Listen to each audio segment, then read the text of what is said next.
কিছুক্ষণ আগে বড়বাজারের মেছুয়া ফলপট্টিতে এই হোটেলের কাছে যাওয়ার চেষ্টা করেছিলেন বিজেপি নেতা সজল ঘোষ, কিন্তু পুলিশের বাধার মুখে পড়েন। হোটেলে আগুন নেভাতে কুলিং প্রসেস চলছে এ কথা জানিয়ে পুলিশ তাকে আটকায়। P4 insulated water tanks, kitchen and bath fittings, বিশুদ্ধ জল, সুস্থ জীবন, P4 আজীবন। পুলিশের ভূমিকা নিয়ে প্রশ্ন তুলেছেন সজল ঘোষ।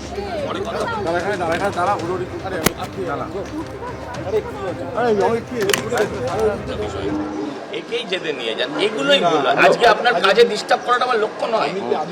আমি বলছি আপনার কাজে আপনার আজকের কাজে ডিস্টার্ব করাটা আমার কোনো লক্ষ্যই নয়। আমি এখানে বসে থাকবো, কিন্তু হ্যাঁ আমি এখানটা বসে থাকবো। এখন যদি আর কাউকে ঢুকতে দিয়েছেন তাহলে কিন্তু একই কথা বলবো, তখন কিন্তু সেটা রাজনীতিতে চলে যাবে। কেন যাবেন? আমি বলছি ওখানে 2 মিনিট দাঁড়াবো না, আপনারা এই যেতে যাচ্ছেন। করবো না কোনো রাজনীতি আপনারা আমাদের দিয়ে করেন।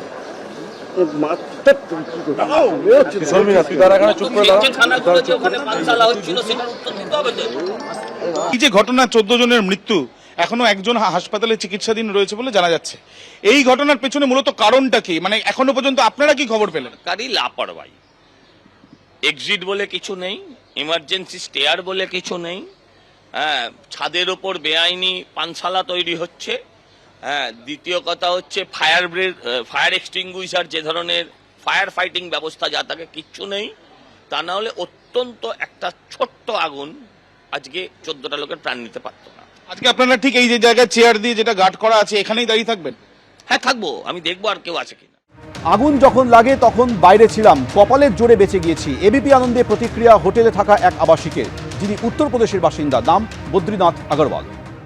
যে হোটেলে অগ্নিকাণ্ডের ঘটনা ঘটে সেই হোটেলে এই ছিলেন একজন আবাসিক, এবং সেক্ষেত্রে তিনি উত্তরপ্রদেশ থেকে এসেছেন। বদ্রীনাথ আগরওয়াল অত্যন্ত কপাল জোরে বেঁচে গিয়েছেন।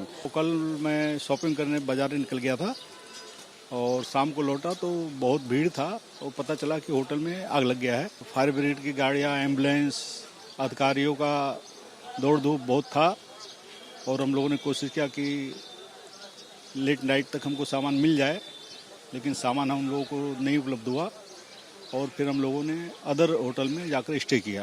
हाँ, अधिकारियों से बात हुई है और उन्होंने कहा है कि कुछ हमारी फॉरेंसिक टीम आएगी, उसको ओके मिलते ही हम आप लोगों को सामान दे देंगे। अंडर मेंटेनेंस चल रहा था, मेन स्ट्रीम के होटल हैं। भगवान का शुक्र है कि हम लोग वी आर सेफ। এবং যারা ইতিমধ্যে জানাচ্ছেন তারা বাইরে ছিলেন এবং তার দরুন তারা একেবারে কোনো রকমভাবে প্রাণ রক্ষা পেয়েছেন, কিন্তু অনেকেই এই হোটেলের মধ্যে যারা ছিলেন 14 জনের মৃত্যুর ঘটনা ঘটেছে, অনেকে আহত হন। তারাও চিকিৎসার পরে বিভিন্ন হোটেলে ইতিমধ্যে তারা রয়েছেন। এবং যে বিষয় সেটা হচ্ছে, হোটেলে যেরকম অগ্নিকাণ্ডের ঘটনা ঘটলো তার জেরে কিন্তু গতকাল থেকে আজকে পর্যন্ত এখনো পর্যন্ত একটা যে চাঞ্চল্য পরিবেশ ছিল সেটা কিন্তু বজায় রয়েছে। ক্যামেরায় প্রবীর সামন্তের সঙ্গে পার্থপ্রতিম ঘোষ, এবিপি আনন্দ, কলকাতা।